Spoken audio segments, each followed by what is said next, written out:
staying in the recruiting space, Right. why does it seem like from outsiders like myself that Penn State doesn't recruit Florida very well?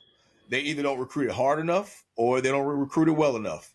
Is that a true perspective? Is that not true at all? What is that? I'm gonna give you my honest take on it, and I'm pretty sure you might agree with some of these takes that I say. I do feel that now they're trying to step foot and mark their grounds, but I don't feel like they're doing it as strong enough. And here's why: just because, like hotbeds in Florida, South Florida, Central Florida, like that's pretty much what people outsiders look from the outside in. And so, just from like my expertise, like if they're coming to Florida, they're gonna want to get a guy who's running 4.3 like off the bat, or 4.4 off the bat, because Florida's known for speed, which I can agree with. And if that's your recruiting tool, like if you're trying to check all these boxes, but what I say, just from experience in Florida football, experience in Florida athletes, having to play them in pads and 7-on-7 camps, like Florida athletes have a different level of dog that just can't be measured by just combine stats, like a 40-yard dash or a broad jump or a vertical. Because at the end of the day, like, you can go to Idaho and you can find, or you can go to another state, you can find a dude that can jump out the gym. You can find a dude that can run 4.3 in your backyard if he's training on it. But, like, you can't teach dog and you can't teach heart. And I feel like that's a lot of what Florida produces, is that dog, the heart, and it's the stuff that you can't really teach, or you can't really just point out from a combine paper with just a number and a 40-yard time. So I just feel like they may be looking for specific things in the state of Florida, but if you just go to Florida and you just watch, you're going to see the dogs are out there. Like I always saying, I would tell people, even up at Penn State, I'd be like, look, I know y'all didn't get a chance to see me play, but a 3-star in Florida will be a dog, will be a 4-star, a 5-star up in Pennsylvania. And they'll laugh and they'll say about the Pennsylvania football. But I certainly think it's true. But I feel like now, especially with adding a coach like Jawan Sider on the staff with his ties to the muck in South Florida, and then now with Coach Smith starting to take over the Tampa area pretty well, I do feel like that's something that they are going to start coming in Florida, trying to take over these prospects now. So you're a 2018 guy. Yeah. James Franklin has been there since 2014. Okay? Right. And just real quick, the success that he's had 6 double-digit win seasons. Okay. At Penn State, he has 101 wins with a 70% win percentage. Okay. And he's gone 6-6 in bowl games. So just off the top, James Franklin is a winner.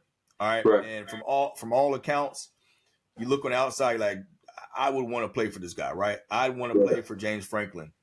But there's also that stigma, he can't beat Ohio State. He can't beat freaking Michigan.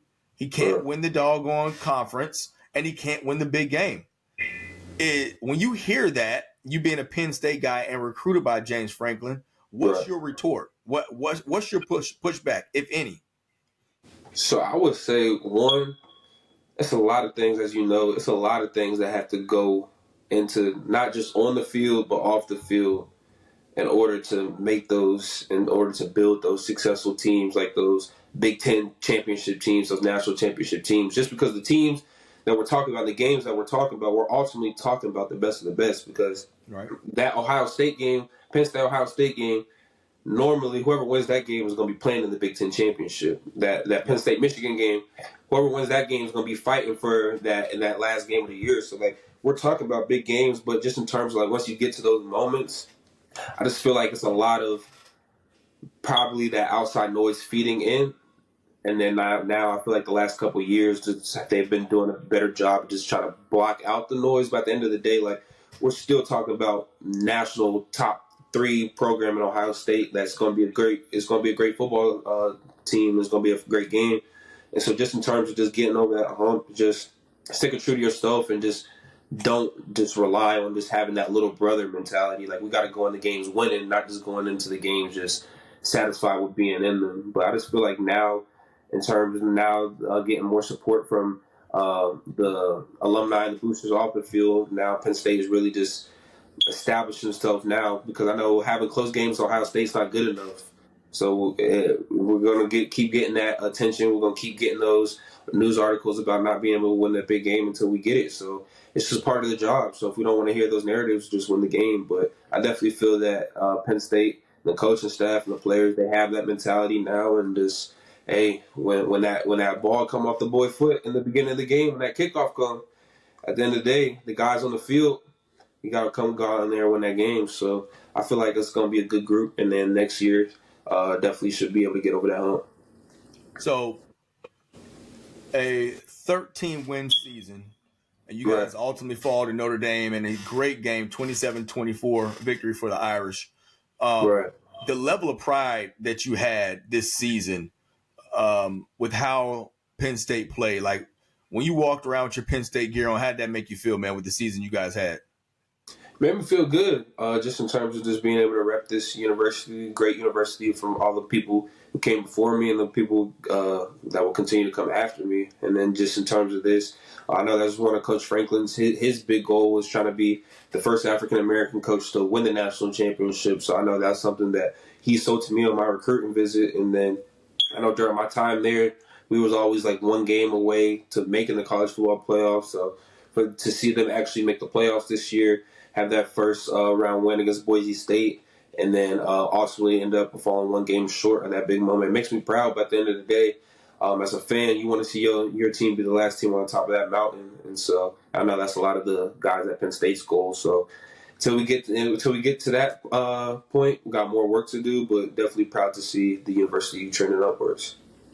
How do you sell a black kid to Pennsylvania, man? To Happy Valley, snow, it's cold, a Florida kid going all the way up north to a program that's like almost one road in, one road out.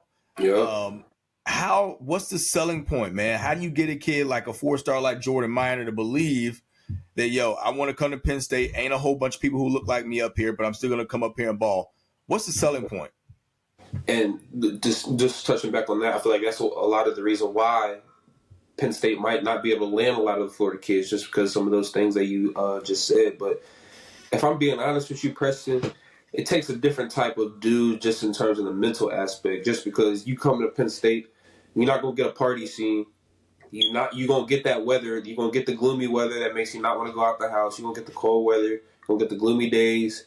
You're not going to get too much of a nightlife really to do stuff outside of just the same old stuff. So I know for me personally, like I went there as kind of just a checkpoint or like a detour because, hey, like I know this is just a stop on the side of the road to go to the league, so I'm just going to be here, focused. I don't want no outside distractions. I don't want none of that. So in order to get a Florida kid, you got to get one of those guys who has the head on straight. Like if you come to Florida and you just want a guy who's probably just wants the NIL, he wants to have fun in college, he wants to party, that's probably not the type of guy you want to get. But if you come to Florida and you meet him, he has goals for himself. He has a plan for his shoulders. Like he knows what he wants out of himself. I feel like it's a good place because it can really allow you to lock in if you are doing there and you are going there to say and do what you say you want to do.